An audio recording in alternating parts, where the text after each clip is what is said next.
News Channel 5 network and millions of conversations. This is one of millions of conversations. Welcome to the Millions of Conversations show. I'm your host, Summer Ali, and today we're going to be talking about how art can help transcend divides in society and help us heal and find a pathway to love. Joining us here today to lead us in this conversation is my dear friend and colleague, Professor Maria Magdalena Campos-Pons. And I can think of nobody better to help steward the way forward in this conversation than Magda. She is the Cornelius Vanderbilt Chair of Fine Art and a professor of art at Vanderbilt. Born in Matanzas, Cuba, to a family of Hispanic, Chinese, and Nigerian descent, she has focused her career in a way that transcends divides and intersects across a number of different pathways, including history, memory, gender, religion, and identity. While she is humble, you can find her works across the state of Tennessee, from Knoxville, right here in Nashville at the Frist Art Museum, Memphis, around the South, around the global South, around the United States, from the Getty Museum to MoMA in New York, to also around the world in places like Dubai and also the Tate Modern Museum in London. In addition to all these works of art that she has produced around the world, and in addition to her receiving the MacArthur Genius Award in 2023, just a year and a half ago, she founded something called the Engine for Art, Democracy, and Justice, EADJ, and it is that of which we hope that she will shed some insight into how she hopes that platform can help our society heal and find a loving pathway forward. Welcome, Magda. Summer, so happy to be here, and what an introduction, and what a sort of a challenge of platforms to speak about art and to love, and to the potential for these two things to create for all of us a better way to explore and to practice to be human. As you were introducing me, I was thinking about my father, and I was thinking about my father in a way about a practice of love, and also for me, the interest in the emphasis in the idea that love is an equalizer for opportunities of better understanding each other. And as I am thinking of that, I'm going to be into an anecdote mood. My father, when I was very young, really very young. And this is in Matanzas, in Matanzas, in a little town in the center of Matanzas, in a sugar plantation called La Vega. And I was in the art school, 13 years old. And I come back home with a small a plate made of plaster formed by an antique model. And when I brought that small object to my town, who was new for them, because plaster sculpture was not something that the people in the village would do, my father took me in the horse, who was our mode of transportation. The horse. His horse. He in the horse, me and the plaster. Wow. And he go house by house in the village, showing people what I was doing. And he was telling, my daughter is making a monument. Oh, wow.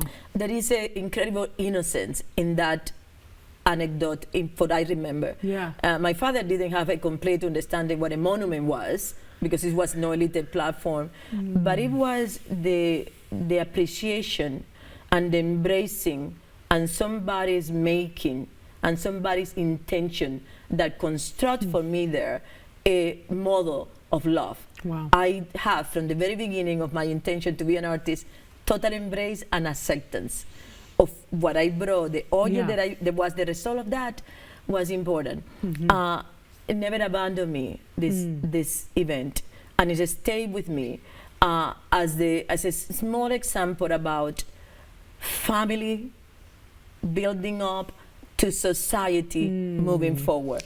So what I want to say here is, in this conversation about art and love, I want to reclaim as well the space of family. I love that. The space of home as an incubator. Here you are. As an incubator for those potentialities, for those possibilities.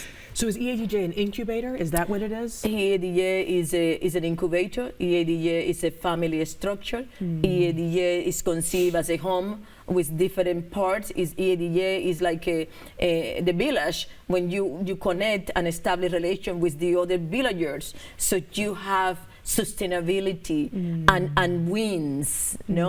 It's a, you need two wings to fly. Yes. So that's what we try to do with EADJ. So also EADJ brought us together. Yes. Because I was, I want to say to talk a bit about how we met, because it was your professor, Edward Fisher. That's right. Who I was talking of this idea of love transmutations, and I didn't know who Samar Ali was, and he said, you need to meet my ex-student, Samar, and he brought us together. To bring the conversation of love, as I intended at that moment, this is 2000. This is 2021. 2021, but I started. Or 2020, because I 2020, and I started this program in 2018. I was talking about love, and love is not a topic that is centered in conversations in academic. So what art does beautifully to help society come together and weave to difficulties and difference is that art is a disruptor in its best form. Artists, when they are efficient, they manage to create disruption through beauty and disruption to engagement that allow you to stay.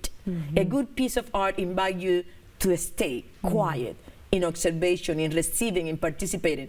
There be a music, there be a dance, there be any form of performativity, or a painting, or a sculpture, or a photography. No, you stay with the proposition. So art, it has the potentiality to be a vehicle of transformation and of engagement. So in moments of disruptions, in moments of problematic and complexities in society, what I have experienced in my practice and what I know that happened historically, artists are negotiators. Artists are ambassadors of goodwill. Artists are the little ant that keep bringing the little piece of leaf across the road, doesn't matter how difficult it is, because they carry something of a malleable condition and something that creates adaptability to engage, which is art and beauty, which is love there, which is love is a connector. In the most simple form of love, we're looking for getting together. Right. But make that a metaphor for getting together in a most large, massive way as a society, in sociability, which is what EADJ have trying to build. So it helps, and art is a medium that also helps, it sounds like, for people to see themselves, for them to interact with themselves, for them to listen to themselves as they're engaging with the rest of the world around them, starting with their family, starting with their friends, starting with their community. Art is a mirror of what we are, and it's a reflector, it's a lens. It captures us and reflects us back. It gives us a picture back of what we are. And that is what is important in the history of humanity. Art captures the best of what humanity has been and what humanity will be. Because art is a memory keeper. It's a witnessing of our own manifestation through life. Every one of us, no exception of culture, no exception of heritage, race, class, is an equalizer. It's amazing. Well, thank you, and we're going to come back to more after the break.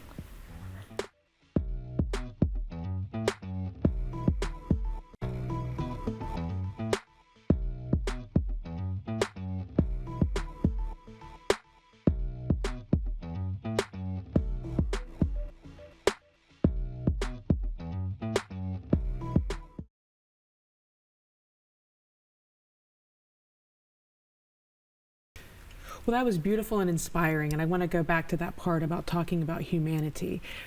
You recently brought an exhibit, if I'm not mistaken, to EADJ called Somewhere We Are Human. Somewhere We Are Human.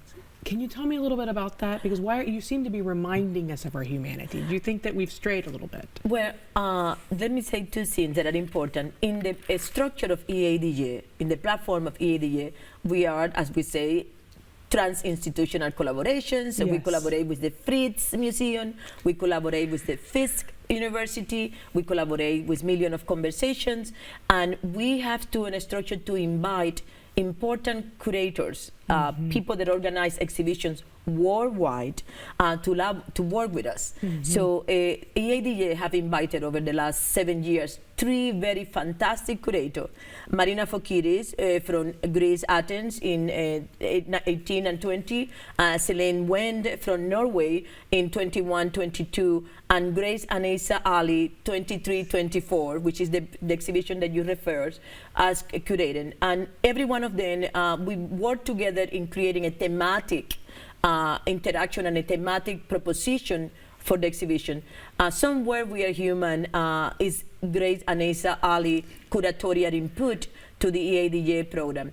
Out of my preoccupation and interest in put an emphasis in this particular time in having a conversation about what is our humanity fracturing? What are we continuously hurting each other, fighting with each other, creating area of disruption when we are all together in a very small journey of trying to have happy life, reproduce, continue, and creating ideally peace and engagement and sociability and empathy in our planet.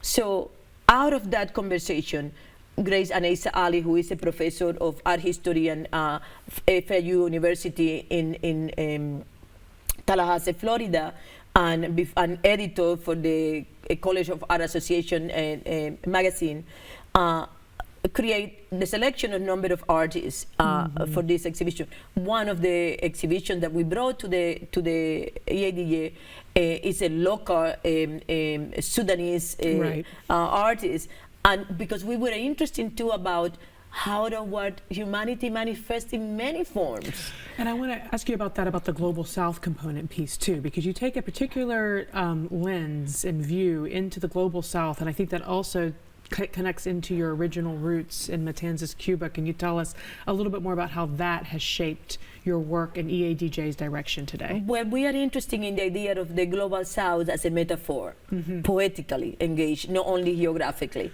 Because as you see, when we're thinking about the Global South, we're thinking too of people that live in the north, far north. But what are the conditions of a philosophical, also in the sense of a society that creates situations that we could think of Global South? If we're thinking in the north has been a very much Western society, advanced capitalism, resources, access, and the South has been in this below the equator, in which dismantle society and difficulties and necessities, life little necessities. I am quoting Kelly Young for the show in 1997 in Johannesburg, create seeing and revealing the equalizing of the humanity.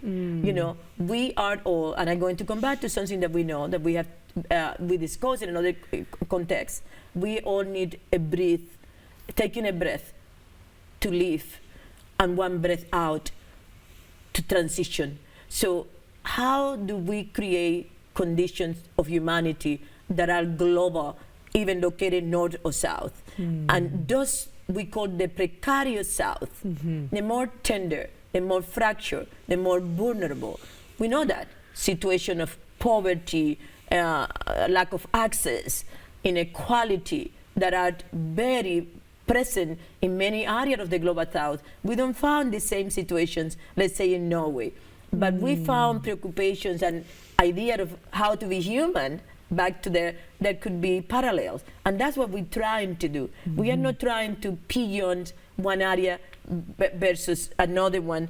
We are trying to figure out how do we find conduits or similarities through this current of thinking to the Global South. Could I say abandon a space of culture? Could I say relegated center of culture? Could I say that my town of La Vega, you will never hear about it since I don't put it in my art?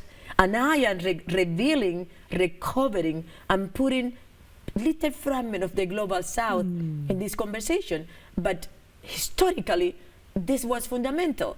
I come from a sugarcane plantation in the global South, who was part of the building and the making of Cuba as a center of one of the most important industry of the 17th, 18th, 19th century, sugar. Sugar was in the 19th century what we would say oil was in the 20th century, or rare minerals are going to be in the 21st century. And from the stories and the scene that happened there, the North benefit, and the wealth and the beauty of the North growth. I am trying to propose that our planet is small, that our home, global home, collective home, is only one, and it's called tiny little planet Earth. And then, if you are in Finland, or Cape Town in South Africa, or in the desert in Chile, you are part of a very single community of enterprise into the experiment and the privilege of being human. That's it. We have one home. If anybody knows what is the other home, and if we have any proof that anybody come from elsewhere, I want to see it. There we go. Well, somewhere we are human. Thank you. We'll be back after the break.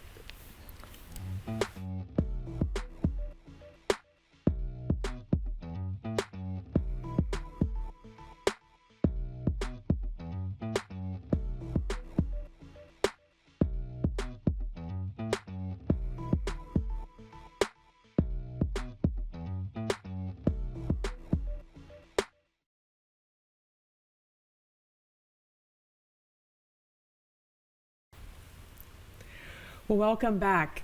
Magda, thank you so much for giving us that overview. And I'm hoping that you can share with our audience members today how they can be part of the solution, how they can engage this vision of EADJ, especially because we've talked a little bit about the problems, we've talked a little bit about how we are here. How can people be a part of this vision and solution that you're putting forward? Well, I first of all, let me invite people to join us at Begonia Labs. Yes. We are at West End, exactly, I keep the place with the name Begonia. And right across the street from Centennial. Across from Centennial, next to Cumberland, and a block from Alexander, so it's very easy to get to Begonia Labs. We have a very live a program in which people could come to our conversations, to our presentations, to the exhibitions. You could find us online. We are in Instagram, we are in Facebook. We have a page in which we take people as well to donate to EADJ, and also I want to mention how much we participate to the fabric of the art in general in Nashville. In 2023, Begonia Lab was initiated as part of my curatorial work for the very first Tennessee Triennial. Great. We're going to have again a triennial in 2026. Tell us what a triennial is. The triennial was the very first iteration of a statewide exhibition. It was initiated by Brian Job and Kathy Job, the creator of Frist Art Project, and they are now in Nashville. Okay. And the triennial is an event that happens every 3 years, statewide. I curated the very first. Soon, I suppose, they're going to announce who will be the next curator. But Begonia Lab born there. It born there as a place for the city and for Vanderbilt to have a gallery that is in the sidewalk. When people could pass, that you're going to have your lunch or your dinner or make your hair or buy something in that plaza, you pass there and see us. We have an incredible engagement with younger people, with elder communities, with church. So we are trying to be as much as we can with the community, and we are online. Every program that EADJ have done is in our website. I know that sometimes it's hard to go back, but you could visit and see the artists, the speakers, the people that we have invited. We are trying to create a new program or connected with sound and events around sound at Begonia Lab as well. So we are trying to take the temperature of what Nashville is. The city of music, a city for art, for many other possibilities for us. And also, don't forget that we are part of Vanderbilt. We are a gallery and a laboratory for arts and ideas in the heart of Vanderbilt. So it sounds like what you're doing is helping bring the world to Nashville and Nashville to the world, and it's that connective tissue that's starting with that core family center that you're hoping that community can rally around and behind, that doing that repair work that helps us to transcend to this level of humanity that's a positive experience with our existence. Siri, how could I answer anything to that? You have said it, and you have said it so beautifully. And we are that. We are a network of people and ideas. We have invited to Nashville for visual art some of the most important thinkers and makers of our time, from the director of Documenta to the chief critic for the New York Times to the artists that are fundamental. So we are in the center of the conversation of what art, visuality, and sociability, which this is what I love to work with you. Because Million of Conversation, we wanted to be in touch with Million of Conversation because you guys are having conversation with millions of people that we want to touch, that we want to access, and then we want to say art is here as a vehicle of help, assistance in distribution of love. Beautiful. Thank you for everything you're doing. Thank you for being here in Nashville and in Middle Tennessee. We hope that all of you will engage with EADJ and Millions of Conversations and take our pledge to listen.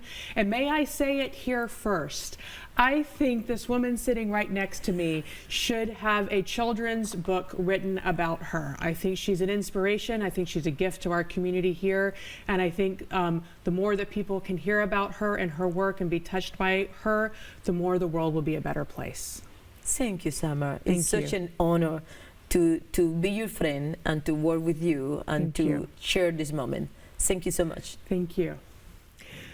Join Millions of Conversations by taking the pledge to listen as we start the conversation towards building a shared future around our common values. To take the pledge to listen, head to our website at millionsofconversations.com. Pledge to listen.